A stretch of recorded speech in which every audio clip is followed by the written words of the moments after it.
నా పేరు డాక్టర్ జ్యోతుల శ్రీనివాస్ అండి. మాది కొత్తపల్లి మండలం. నేను గత 15 సంవత్సరాల నుంచి ఉప్పాడ కొత్తపల్లిలో సురక్ష హాస్పిటల్ మీద అక్కడ ప్రాక్టీస్ చేస్తామండి. పవన్ కళ్యాణ్ గారి ఆశయాలు, ఆయన యొక్క సిద్ధాంతాలను ఇచ్చి మేము 2014 నుంచి పవన్ కళ్యాణ్తో ప్రయాణం చేస్తామండి. ఆయన మాకు డాక్టర్ స్టేట్ సెక్రటరీగా కూడా మాకు నియమించారు. దాని పరంగా ఆయన మీద ఉన్న అభిమానంతో ఈసారి ఎలక్షన్లో కూడా మేము ప్రతి గ్రామంలో, మా కొత్తపల్లి మండలంలో ప్రతి గ్రామంలో ఇంటింటికి తిరిగి జనసేన సిద్ధాంతాల ఆశయాలు, పవన్ కళ్యాణ్ ఆశయాలు అందరికీ చెప్పడం జరిగింది. ముఖ్యంగా మా మండలంలో మత్స్యకారులు యొక్క అత్యధిక ఓటు శాతం మత్స్యకారులదండి.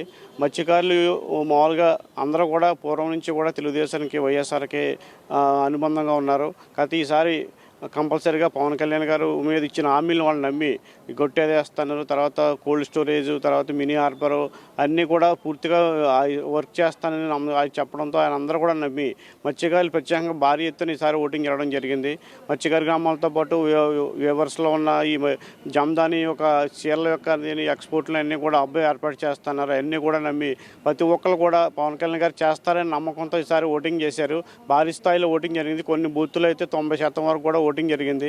అదంతా కూడా పవన్ కళ్యాణ్ గారి మీద అభిమానంతో, జనసేన మీద నమ్మకంతో ప్రతి ఊళ్ళో ఓటింగ్ చేశారు. మేము కూడా ఎలక్షన్ అయిన తర్వాత కూడా బేసిక్ నీడ్స్ ఏమున్నాయో డ్రైనేజ్, డ్రింకింగ్ వాటర్, ఎలక్ట్రిసిటీ అన్నీ కూడా చేయడానికి సిద్ధంగా ఉన్నాం. అన్నీ కూడా మా సార్కి చెప్పడం జరిగింది.